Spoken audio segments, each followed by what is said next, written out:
South আফ্রিকাকে 7 রানে হারিয়ে 13 বছরের শিরোপার আক্ষেপ গোছালো ভারত। এদিন টস জিতে প্রথমে ব্যাটিং নেয় ভারত।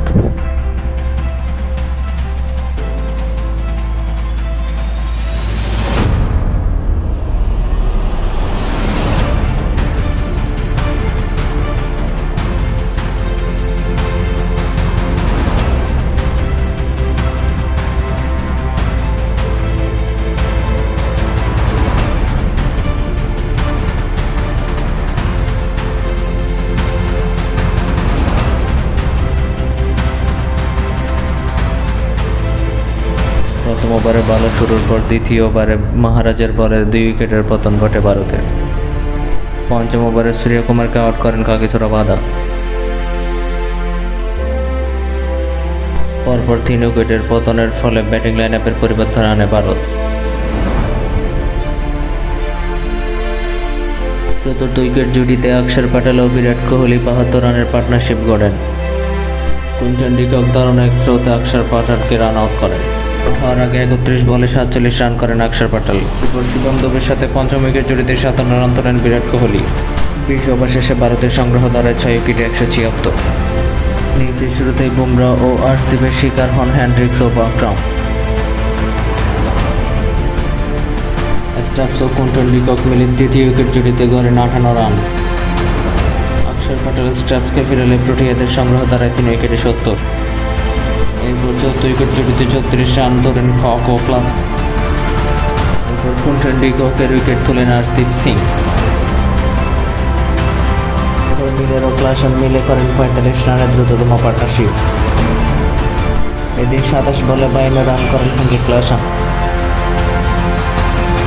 ম্যাচটা তখন ছিল সম্পূর্ণ সাউথ আফ্রিকার অধীনে।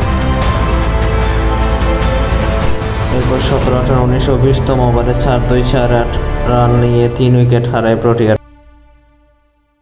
শেষ পর্যন্ত 7 রানের জয় নিয়ে 2024 টি-20 বিশ্বকাপের অপরাজিত চ্যাম্পিয়ন হয় ভারত।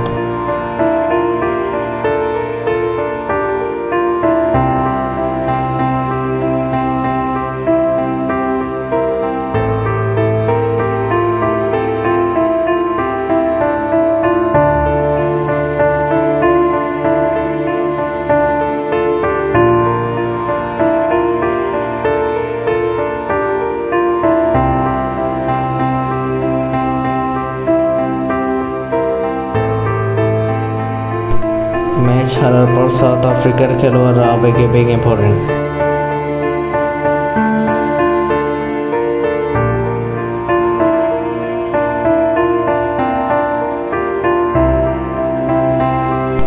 ফাইনাল ম্যাচে ম্যাচ সেরা নির্বাচিত হন বিরাট কোহলি।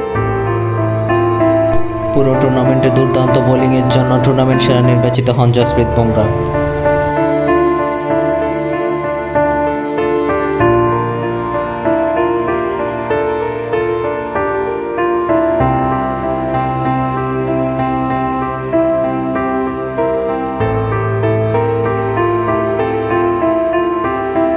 এই জয়ী 13 বছরের শিরোপার আক্ষেপ গুছিয়ে খুশিতে আত্মহারা হয়ে পড়ে ইন্ডিয়ার খেলোয়াড়রা। দলকে টি-20 বিশ্বকাপের ট্রফি জিতিয়ে রোহিত শর্মা ও বিরাট কোহলি তাদের অবসরের ঘোষণা জানিয়ে দেন।